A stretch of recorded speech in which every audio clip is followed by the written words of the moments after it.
How's it going, everybody? Texas Man here. I hope you guys are all having a fabulous day. Please give this video a thumbs up if you guys really enjoy it. Subscribe, of course, if you guys haven't already.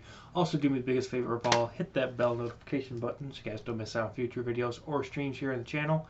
In this video, we're going to be talking about Jitsu, the Nicolas Cage movie that came out here in 2020. And as always, we're going to talk about positives and negatives.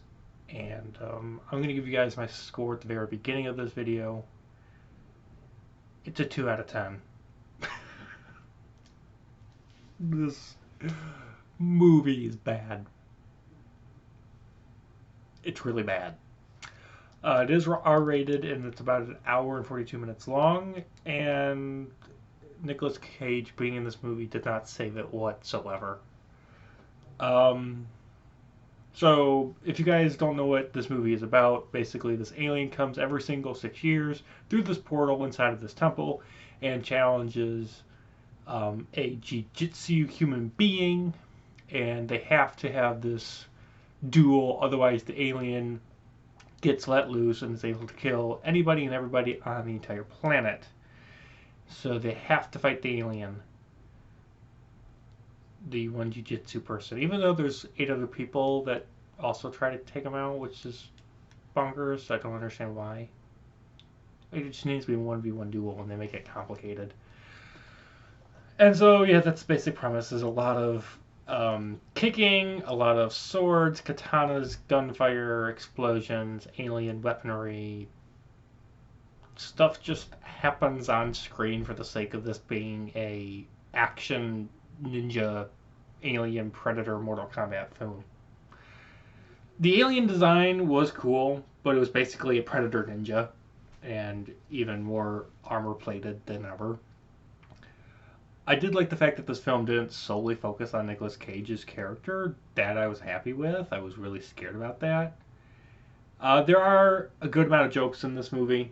Mostly they are delivered by one character, and because of that you're going to laugh a ton just because of how ridiculous and dumb everything else is happening on screen. When the jokes do hit, it adds to the fact that the jokes are probably the best part of the film, not the action, not the dialogue, not the characters.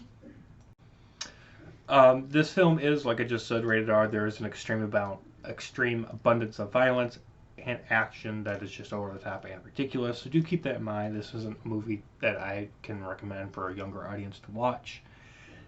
Jake, the main character, having a concussion and memory loss was cool, and there's also an abundance of Star Wars references in this film. That's it for positives. Me and my friend, Mackay Stanley, if you're watching this, thank you for slugging through this film. We both thought this movie was going to be so much better. The trailer really hides really well the horribleness of this movie. This movie is horrible, and the trailer honestly shows you the best parts of the movie and some of the bad, but mostly the best parts. So let's just dive right into negatives. First of all, weapons and a bunch of other items that characters need to use in this film appear out of thin air. Characters are able to survive a lot of combat. They are able to survive a lot of injuries, whether it be to the leg, to the stomach, to the back, to the head. Characters just are like ridiculous on the health bar scale in this movie. It feels like you're watching a video game taking place. Also, this movie is way too long. Like, this feels as if though it should have been a TV episode, not a full-length movie. Like, if this was like 40-45 minutes long, it would have been so much better. The fact that this was able to get to an hour and 42 minutes boggles my mind. And whoever thought this movie was going to be good is bad. And everyone in this movie, including Nicolas Cage, only did this for a paycheck. That's the only thing I can think of, because, or they were doing this movie and they were completely stone drunk. This movie is boring. It drags on constantly. Me and my friend Mackay, we both almost fell asleep within the first half an hour of this film just because of how boring the action is in this movie. There's tons of action, but it's boring. There's nothing special about it. I couldn't wait for this movie to end. Oh, and this movie has zero logic. When it tries to establish a rule or a law inside of this movie's universe, 10 minutes later, it breaks it. There's no logic, there's no consistency whatsoever. This film also has way too many characters, and because of that, the film writers, I think, kind of forgot about certain characters, and certain characters just like magically disappear. Like, there's certain characters, like especially in the military, that's in this movie. They're at the beginning of the film, and then at the end of the movie, they're nowhere to be seen. They just disappear. They're never heard from again. Also, let's talk about the fact that this movie is titled Jitsu, and you guys can correct me all you guys want to in the comment section, but there's no Jitsu in this movie. It's nothing but a bunch of backflips, a bunch of machine gun fire, LMGs, sniper, assault rifles, a ton of backflips, a ton of kicking, and a bunch of swords and katanas. There's really no Jitsu in this movie. If anything, there is an abundance of talking. There's a lot of dialogue in this movie for a action flick. The alien meteor that's in this film also reminded me of Venom, just the way it was designed and how it's slowly coming around the Earth. I'm just like, it looks like Venom. This movie just lacks originality at all. Everything in this movie is not original. This movie is basically, like I already said, an alien mix of Alien, Predator, Mortal Kombat, and every single ninja film you can ever think of. Also, let's talk about the fact that this movie is supposedly to be based on a comic book, which is strange. And they implemented comic book elements into this film where every single comic book chapter actually shows up in the film. Like, it goes from live action to a comic book page to show you the new chapter that's coming up, and then it goes back to live action. And it's just really off-putting and bizarre that they did that. Also, the army in this film, they shoot like stormtroopers. There is an abundance of fake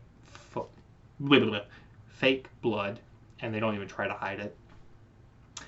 The action when the military is involved in this movie has the most irritating abundance of shaky camera action work that I have seen in years. There's so much shaky cam, it almost made me sick. Also, they decided to do a really crazy thing where they decided to rip off from Hardcore Henry, that first-person action camera angle, and it's bad because a lot of times the camera just like it fell off of the person that it's supposed to be attached to, like the duct tape fell off, and it leads to some really ridiculously bad moments, and it feels like you're watching a Call of Duty video game Michael Bay thing, but 1,000 times worse somehow. Major characters also end up walking together into this radiation zone, and I don't understand why all the like non-major characters, they're wearing all these protective suits in this radiation zone, but all the major characters aren't. And I'm like, what makes you so special that you don't need to be wearing protection from radiation? Just because you're major characters, and you know, if you're wearing the suits, no one's gonna know who you are. It's like, it's one of those really bad things for like Avatar. Also, the alien is nearly unkillable and constantly cheats in order to win and survive duels, which really drives me insane.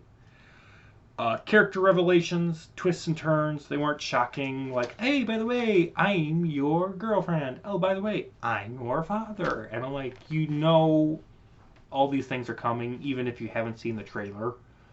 And if you've seen the trailer, it spoils all of the shocking revelations and twists and turns. Honestly, guys, if you want to watch this movie, watch it. If you're drunk and your mind is completely shut off, this movie is not at all worth buying to see. I spent $7 to rent it, and yeah, sadly I'm good forget about this movie. This movie just goes to show that everything that Nicolas Cage has done after National Treasure is bad. National Treasure is the only Nicolas Cage movie that I really enjoy, and everything else that he has done after that honestly hasn't been all that impressive, and this movie just proves it. So, like I just said, I'm going to give this movie a 2 out of 10. I appreciate all of you guys for watching. You guys have a great one, and I'll see you guys next video or stream here on YouTube or Twitch at Douglas447, and make sure to subscribe here. Bye, guys.